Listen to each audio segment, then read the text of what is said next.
আমার সবার বাংলাদেশের প্রতিটা দল মত নির্বিশেষে সবার কাছে আমার একটাই অনুরোধ, তারেক জিয়া বাবা, আমার একটাই অনুরোধ যে ডাক্তার ইউনূস উপদেষ্টার কাছে এবং স্বরাষ্ট্রমন্ত্রীর কাছে আমার একটাই অনুরোধ, বিবি হারুন যেমন ওই জিনেদার এমপি মারা গেল আমাদের ওই ভারতে, আপনারা মনে হয় দেখেছেন, আপনারা খবরে শুনেছেন যে মাংসগুলো ভারতে বিবি হারুন যায় জাল ফেলিল, আমি দেখছি খবরে বিবি হারুন যায় জাল ফেলিল, মাংস উদ্ধার করে নিয়েছিল বাথরুমের ঘর ভিতর। আমি চাই এই বিবি হারুনের মতো আরেকজন বিবি হারুন দিক বাংলাদেশের মাটি বাংলাদেশের মাটি আমার মা জননী মারার উদ্দেশ্য ছিল, মারছে আদিনী মারার উদ্দেশ্য ছিল, পয়সালো যায় ভারতে আমার মা জননী আবার আরেকজন মারার উদ্দেশ্য ছিল, পয়সালো যায়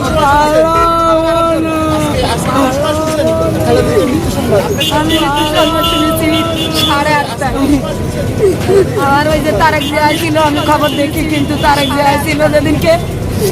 আমার বাবা দাঁড়িয়ে আসছে সেদিন ওই যে যখন 300 কোটি বনানীতে এটে গেছি, 300 কোটি যখন দাঁড়াইছি সামনে যখন স্টেজে উঠেছে ওই সময় আমার ধাক্কা দিয়ে আমার মোবাইলটা সব ছিল, আপনারা দেখতে পাচ্ছেন আমার মোবাইলটা চুরি হয়ে গেছে, আর আমার ছেলে আমার মোবাইলটা সব ছিল, আমার ছেলে সকালে আমার মোবাইলটা চুরি হয়ে গেছে, তোমার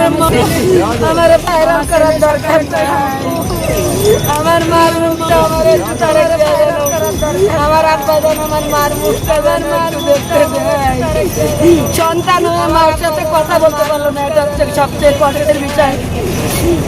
সন্তান যদি মার সাথে এসে একটা কথা বলতে পারতো কষ্টের বিষয়। আমি একদিন দেখেছি কিন্তু কথা বলতে পারিনি, নড়াচড়া ছিল না, আর দিক সবাই বলতেছে যে উনি 1 মাস আগে মারা গেছে, আমার বোনের ভিতরে আছে, আমার আপন মামাতো বোন, আমার মামাতো বোন আমার নিয়ে গেছিল ভিতরে, কিন্তু না উনি আজকে সকালে মামাতো বোন আমার নিয়ে গেছিল, কেন আমরা নাচবো কোন কেন, অনেকেই বলতেছে এটা বিএনপি চাই, আরে একজন মানুষ মারা গেছে একজন দেশ নেত্রীর জন্য, জামাত বিশেষে জামাতের যে আমি উনিও দোয়া করছে না বলেন জন্য জামাত সবাই দোয়া করে আমি এমন নেত্রী, আর আমরা পাবো না কোথাও ফিরে, মায়ের মতো আপন কে মায়ের মতো আপন কে তুমি যেদিন থাকবে না আমার উপায় হবে কি, সুখে থাকি দুঃখে থাকি তোমার সুখে যাবে কি মায়ের আপন কেউ নাই, মায়ের মতো আপন কেউ নাই, মা জননী নাই রে ত্রিভুবনে তারি নাই মায়ের মতো আপন কেউ না, আজকে এত কষ্ট, আমি সকাল থেকে শুধু 2 গ্লাস পানি খাইছি, 2 গ্লাসে ফুল খাই নাই, কারণ